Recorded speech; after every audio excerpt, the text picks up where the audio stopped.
आदर के जो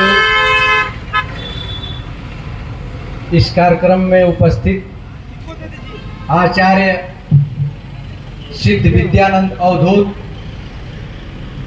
आनंद मार्ग प्रचारक संघ एवं प्रगतिशील भोजपुरी समाज का महासचिव डॉक्टर जनार्दन सिंह जी और यहाँ का सम्मानित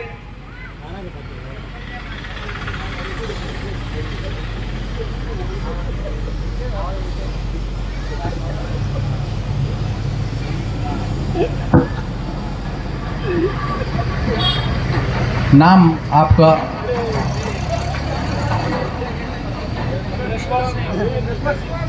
चंदेश्वर सिंह जी और जयमंगल भाई और उपस्थित समस्त भोजपुरी समाज के कार्यकर्तागण और मेरे भाई और बहन और नन्हे मुन्ने बच्चे, इस स्पंदनिक कार्यक्रम का जब शुरुआत भइल है तो स्वागत गीत आप लोग देखली हैं, साथे साथ एक प्रभात संगीत पर हमन के इस क्षेत्र का ही लड़की जो संगीत का गायन कैली है वाद्य नृत्य और गीत के साथ, तो आप लोग ओके भी देखली हैं। तो ये आर्थिक, सामाजिक और सांस्कृतिक ये तीनों क्षेत्र में प्रगतिशील भोजपुरी समाज ये परिवर्तन कर चाहत था। तो ये सांस्कृतिक क्षेत्र का एगो झांकी रहल है, आप लोगन के देखे के मिलल है कि ये सांस्कृतिक क्षेत्र में आज जीवन वर्तमान समय में पश्चिमी सभ्यता के माध्यम से अब संस्कृति, अश्लीलता और नशाखोरी समाज में व्याप्त है।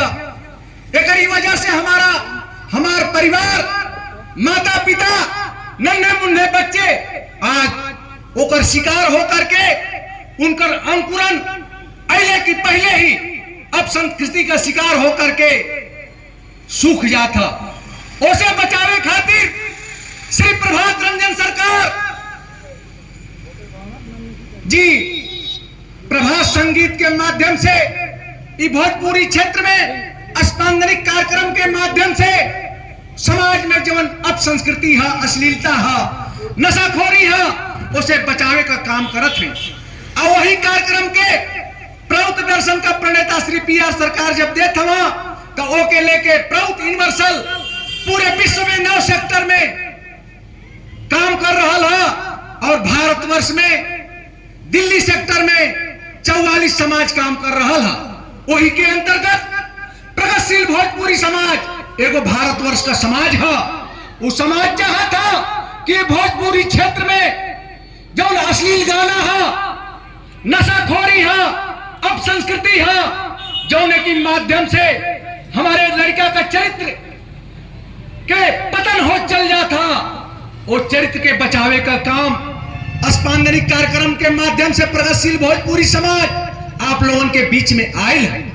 और मुख्य उद्देश्य है कि आज समाज में जवन भी समस्या है वो अर्थ की वजह से है, तो वो चाहत है प्रगतिशील भोजपुरी समाज प्रौत दर्शन के माध्यम से कि अर्थ के माध्यम से ही परमार्थ भी हो सकेला और अर्थ के माध्यम से भी जौन कहल जाता आज बहुत बड़ा अन्याय, अत्याचार, शोषण, अब संस्कृति के बढ़ावा देहल और अर्थ के अभाव में भी अब संस्कृति के बढ़ावा मिलेला। तो ये लिए प्रगतिशील भोजपुरी समाज प्रौत दर्शन के माध्यम से चाहत है कि ये क्षेत्र का जवन कृषि है, कृषि पर आधारित जौन यहाँ कच्चा माल पैदा होता, वो कच्चा माल पर यही क्षेत्र में पक्का माल बना करके और कृषि के उद्योग का दर्जा दिया जाओ।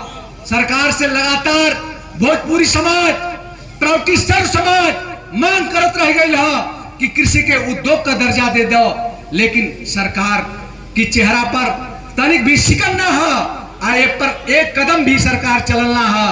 यही तरह प्रगतिशील भोजपुरी समाज जवन बा भोजपुरी भाषा की 8वीं अनुसूची में दर्ज करे खातिर कि हमार महतारी का भाषा है, एकरी माध्यम से हमार जवन विद्यार्थी हवा भोजपुरी भाषा में घरे बतियावेला, लेकिन जब विद्यालय में जाला तो उनके हिंदी और अंग्रेजी के माध्यम से पढ़ावल जाला। लेकिन जब हिंदी अंग्रेजी के माध्यम से उनके पढ़ावल जाला तो घरे भोजपुरी बोलेला, और जब हिंदी अंग्रेजी में पढ़ावल जाला तो 50-60% बात समझेला अध्यापक का, और 30-40% जब बात ना समझेला तो माइंड से डल हो जाला। तो कहल जाला कि भोजपुरिया लोग माइंड से डल होला नहीं। बंगाल में बंगाली भाषा के माध्यम से हिंदी अंग्रेजी गणित विज्ञान के जब पढ़ावल जाला तो घरे बंगाली में बतियावेला बंगाली का लड़का, और जब विद्यालय में जाला तो ओके बंगाली भाषा के माध्यम से ओके हर सब्जेक्ट पढ़ावल जाला, तो उ 100% बात के ग्रहण करेला और माइंड से प्रखर हो जाला। तो हम का मांग बा कि भोजपुरी भाषा के 8वीं अनुसूची में दर्ज करके केंद्र सरकार और ओके संवैधानिक दर्जा दे, जौन से कि कार्यालय में काम भोजपुरी भाषा के माध्यम से होके, केहू भी किसान भाई जाओ अपन काम लेके तो अपनी भाषा में बतिया के अपन बात विचार के रख दे। विद्यालय में पढ़ाई जब होके तो भोजपुरी भाषा के माध्यम से होके, कि कौन भी विद्यार्थी घरे भोजपुरी में बतियावत था तो के हिंदी अंग्रेजी गणित विज्ञान पढ़ने का जब अवसर आवे तो अपनी मातृभाषा में पढ़ाई करे, माइंड से प्रखर हो जा, विद्वान होके महान होके ये देश का सर ऊंचा करके गौरव बढ़ावे। यह बा भोजपुरी समाज का मांग। ये भोजपुरी समाज चाहता कि यहाँ जवन बेरोजगारी है 100% रोजगार का गारंटी होगी। 100% रोजगार का गारंटी तब पे होई जब कृषि के उद्योग का दर्जा दिहल जाई। जवन तोहरी यहाँ टमाटर पैदा होला उसे चटनी तैयार कइल जाले, लेकिन के करेला? पूंजीपति तैयार करेला। आलू जवन तोहर तैयार होला ऊपर जवन चिप्स बनेला, अंकल चिप्स के नाम से तरह तरह की नाम से आवेला मार्केट में, तो तोहर आलू 20 से 25 रुपया किलो बिकाला, लेकिन जब वो चिप्स तैयार होला तो 1 ग्राम का दाम 15 ग्राम का पैकेट 15 रुपया में तोहके मिलेला, ओकर सीधे 1000 रुपया किलो दाम हो जाला। तो कच्चा माल जब हमार रही तो ओकर रेट ना देहल जाई, लेकिन जब वह पूंजीपति पक्का माल बना के और मार्केट में भेज दे तो जवन रेट लगाई ओके रेट देहल जाई। यही लिए प्रगतिशील भोजपुरी समाज ये चाहत था कि कृषि के उद्योग का दर्जा देहल जाओ, और कृषि के जब उद्योग का दर्जा देहल जाई तो निश्चित रूप से जवन कृषि पर कच्चा माल पैदा होई ओके हमहन का वही गाँव में पक्का माल बना के और मार्केट में भेजल जाए। अब मार्केट में भेजल जाई तो कोऑपरेटिव के माध्यम से हुई रोजगार का सृजन हुई जा, और कृषि पर लोग 80% जो काम करत हुआ 40% ही कृषि पर काम करके और कृषि के उन्नतशील बनाते हैं, और ऊपर 20% कृषि पर कच्चा माल पर पक्का माल बनाई है, और 20% लोग क्या करी हैं कि कृषि पर जौन खाद बीज दवा ट्रैक्टर हल कुदार लगेला ओके तैयार करी हैं, और 10% लोग व्हाइट कलर जॉब में काम करी हैं, और 10% लोग ट्रेड और कॉमर्स में काम करी हैं। ये क्षेत्र के 100% रोजगार का गारंटी हो जाए, और केहू के बंबई दिल्ली मद्रास गुजरात ना जाए के पड़ी, और वहाँ भैया के नाम से हे दृष्टि से ना देखल जाए। अपने आत्मबल से अपने क्षेत्र का विकास करके ये क्षेत्र में इतना पावर बा कि अंग्रेज जब स्वतंत्रता का आंदोलन चल रहा तो यही धरती का भोजपुर जिला का बाबू वीर कुंवर सिंह ऐसा लड़ाई लड़ना कि पूरा हिंदुस्तान का विश्व उनके नाम से आज सम्मान की दृष्टि से देखेला। ये बिहार के ये भारतवर्ष में भोजपुरी एरिया के ये भोजपुर प्रदेश भोजपुर जिला के लिए ये क्षेत्र का आप लोग हैं। आप लोगन के अंदर वह साहस है, क्षमता है, ताकत है, आत्मबल है, संघर्ष करने का क्षमता है कि आप चाहब तो जवन ये भ्रष्टाचार है एक ये धरती से भगा दे, ये बेरोजगारी है ये धरती से भगा दे, अब संस्कृति है ये धरती से भगा दे। हम बिहार का बात ना करते हैं, हम आप लोगों से यह निवेदन करते हैं कि आप लोग जे लोग यहाँ इकट्ठा भइल है राह का कांटा होके बाधा दे ना सकेला।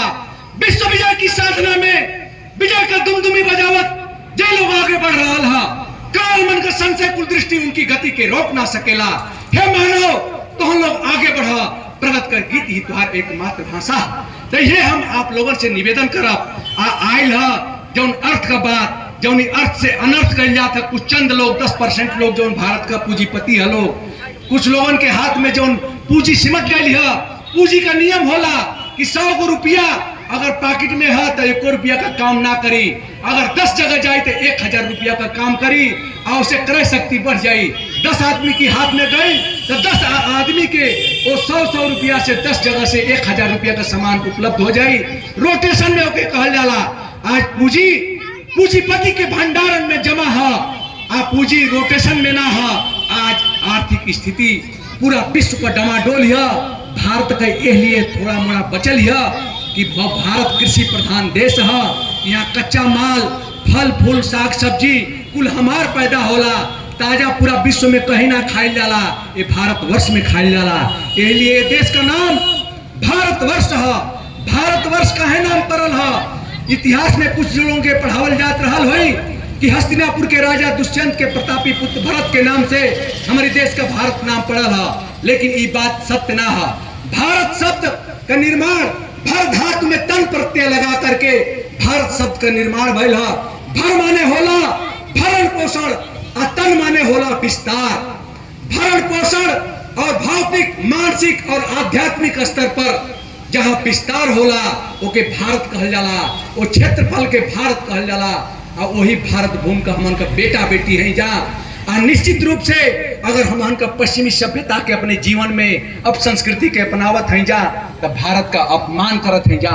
अगर पश्चिमी वेशभूषा नग्न हम कपड़ा पहनत हैं, चाहे हमार बहन होके, बेटी होके, चाहे हमार मेहरारू होके, चाहे हमार भाई होके, चाहे भतीजा होके, अगर अब संस्कृति के धारण करके कपड़ा पहना था तो हमारे देश का वो अपमान करत था।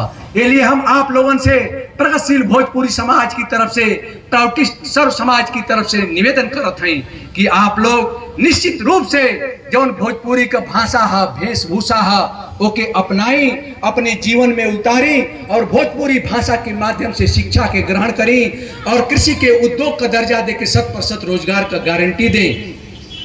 और सामाजिक जो आज वेशभूषा राजनेता लोगों के देखत हो कि जब मंत्रिमंडल का विस्तार होता तो जाति के आधार पर होता, चुनाव होता तो जाति के आधार पर होता।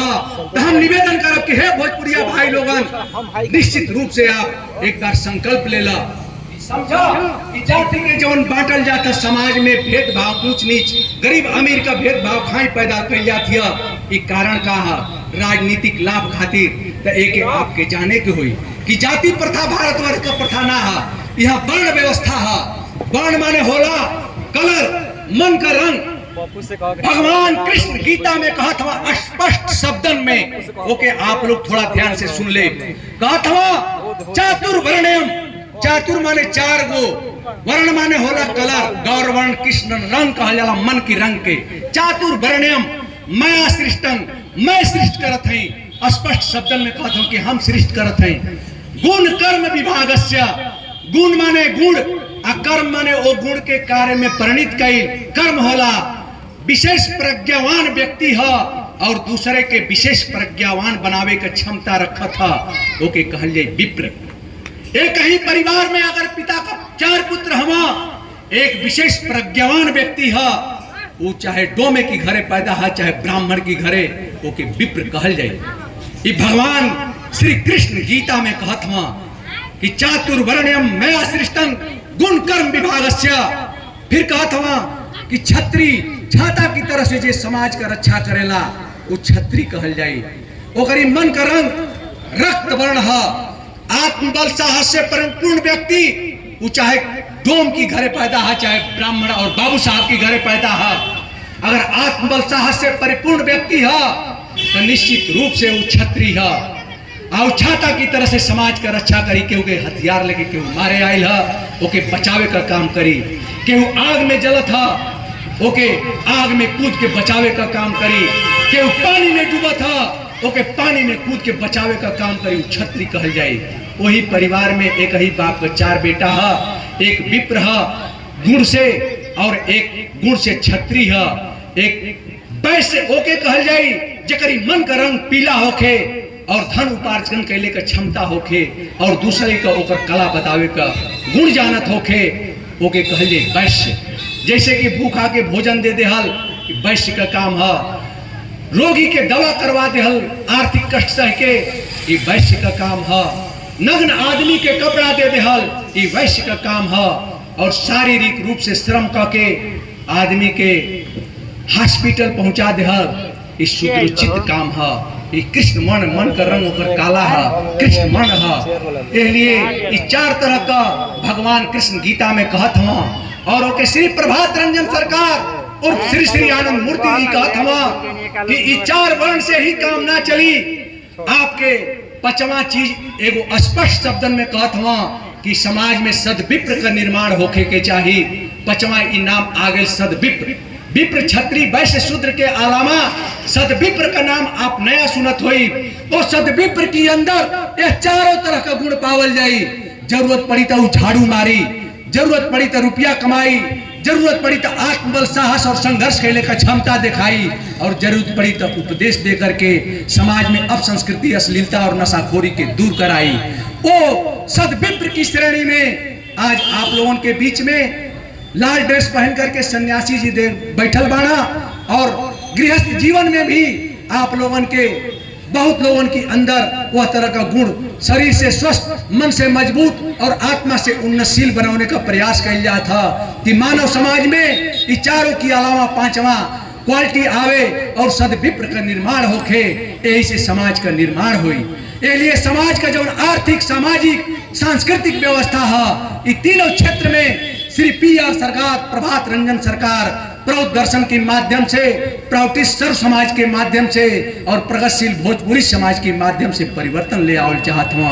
ये हम आप लोगों के बीच में पहुंचा करके और श्री प्रभात रंजन सरकार का एगो वाणी हम आप लोगों के सुनावल चाहत हैं। वो कहत हुआ कि अरुणोदय की लालिमा के चीर कर दूर नीला आकाश से दुमदुमी का आवाज आ रही। वो कह रहा, उठा जागा, सो के समय नष्ट मत करो। भाव जड़ता रूपी कुहासा की जाल के चीर के फेंक दो। गगनचुम्बी पर्वताकार चुनौती के अपने पैरन की ठोकरन से चूर्ण बिचूर्ण करके आगे बढ़ा। याद रखा, जय खुद ना आवेले ओके पुकार के बुलावे के होला। पसीना धोप खून परिश्रम की अग्निशिखा से ओकर स्वागत करही के होला। इसलिए मुर्दा की तरह सो के पड़ा रहला की बदला ई जवन महाकाश का आवाहन है, एकर यथोचित उत्तर देवे खातिर तैयार हो जा और यही मुहूर्त से तैयार हो जा। इसलिए हम आपसे निवेदन करब, नौजवान और विद्यार्थी भाई लोगन से और बुजुर्ग माता पिता तुल्य जनता जनार्दन से कि पियरों की धरती पर आरा का जवन नाम बा, भोजपुर जिला का जवन नाम बा, ओके रोशन करे खातिर आप शरीर से स्वस्थ हो जा, आसन करके मन से मजबूत हो जा, मेडिटेशन करके और आत्मा से उन्नतशील हो जा। जीवात्मा के परमात्मा में मिला के, अणुमन के भूमा मन में मिला के, शरीर मन और आत्मा तीनों के स्वस्थ करके ये मानवता का कल्याण करे निकला। आए मानवता के साथ साथ स्पष्ट रूप से श्री प्रभात रंजन सरकार कहत हुआ कि सिर्फ मानवता से ही काम ना चले, तो आगे क्या करे के पड़ी? नव्य मानवतावादी दृष्टिकोण पैदा करे के होई। वो पैदा कैसे होई? जब नियमित रूप से शरीर के खातिर आसन करबा तो तुम्हारी अंदर बायोलॉजिकल ग्लैंड्स जौन बा ओकर हार्मोन बैलेंस में होई, और बैलेंस में होई तो तुम्हारी अंदर जौन मन के वृत्ति खींच के बाहर की तरफ ले जाले, वो वृत्ति मन की तरफ आकर्षित होके आत्मा की तरफ चल जाई। ये लिए शरीर का नर्व सिस्टम में लचीलापन रही और बुढ़ापा अले से रोकल जाई। आसन में ई गुण है, मेडिटेशन में ई गुण है कि विकेंद्रित मन की किरण के केंद्रित करके अपने मेंटल पावर के बढ़ावल जाई। उसे विद्यार्थी का 4 घंटा का पढ़ाई 1 घंटा में हुई, और सूक्ष्म जौन कला है, अस्पांदनिक कार्यक्रम, सांस्कृतिक कार्यक्रम में रुचि उत्पन्न हुई। यही के साथ साथ आप लोगन के शरीर का व्यायाम और मन का व्यायाम भी अगर सीखेंगे मन करी तो आचार्य उपलब्ध हुआ सिखा सकेला। यही से मनुष्य का जब व्यक्तित्व और चरित्र का निर्माण हुई तो जीवन में नव्य मानवतावादी दृष्टिकोण आई, और नव्य मानवतावादी दृष्टिकोण जब आई तो जितना पेड़ है, पशु है, पक्षी है, इस सब के प्रति ई भाव उत्पन्न हो जाई कि त्रिभुवन में जवन कुछ दिखाई देता इस सब परम पुरुष का अंश है, ये हमार स्वदेश है। और परम पिता परमात्मा हमार पिता हम, और परमा प्रकृति हमार महतारी है। और निश्चित रूप से जब ये भाव पैदा हो जाई तो जितना सांप्रदायिक जातीयता का, ऊंच नीच का, गरीब अमीर का, ये मानव में तो भेदभाव खत्म में हो जाई। ये जौन पेड़ पौधा अगर सूखत रही है से तो उनके पानी देले बिना तो हर मन व्याकुल हो जाए, जरूर पानी दे। तो ये अंदर केहू अपसंस्कृति अश्लीलता केहू अगर समाज के अंदर फैलावत है तो अगर तुरंते हाथ पकड़ लेवा कि नहीं गलत काम है, एक मत कर। अगर 50 आदमी के बीच में एक आदमी को तू अगर पकड़ लेबा तो निश्चित रूप से उसे सर नीचा गिर जाई और वो आज से जीवन भर कभी गलत काम ना करी। गलत काम करे वाला कुछ कम लोग होला, लेकिन ओकर विरोध करे वाला संख्या बहुत नगण्य होले।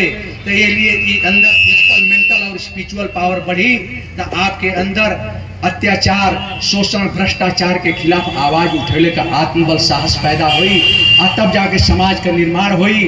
और यही के जगावे खातिर आप लोगों के बीच में अस्पांदनिक कार्यक्रम आचार्य सिद्ध विद्यानंद अवधूत और हमारा आरा का भाई जय मंगल जी और लोगों का नाम हमके याद ना है, भाई क्षमा करिए लोगन। हम यह लोगन के अथक प्रयास से इतना बड़ा कार्यक्रम ही भइल। आए कार्यक्रम के माध्यम से हम आप लोगों से विनम्र हाथ जोड़ के निवेदन करब कि हे माता पिता तुल्य, हे नौजवान भाई लोगन, निश्चित रूप से समाज अधोगति की तरफ जाता, एके बचावे का काम तो हम लोगों के करे को हुई। यह आवाहन करे हम आप लोगों के बीच में आयल हैं। ये धरती बहुत पावरफुल धरती है। ये धरती से जब आवाज उठी तो पूरा भारतवर्ष गुंजयमान हो जाए। एक साथ हम अपनी वाणी के विराम देते हैं। नमस्कार, धन्यवाद।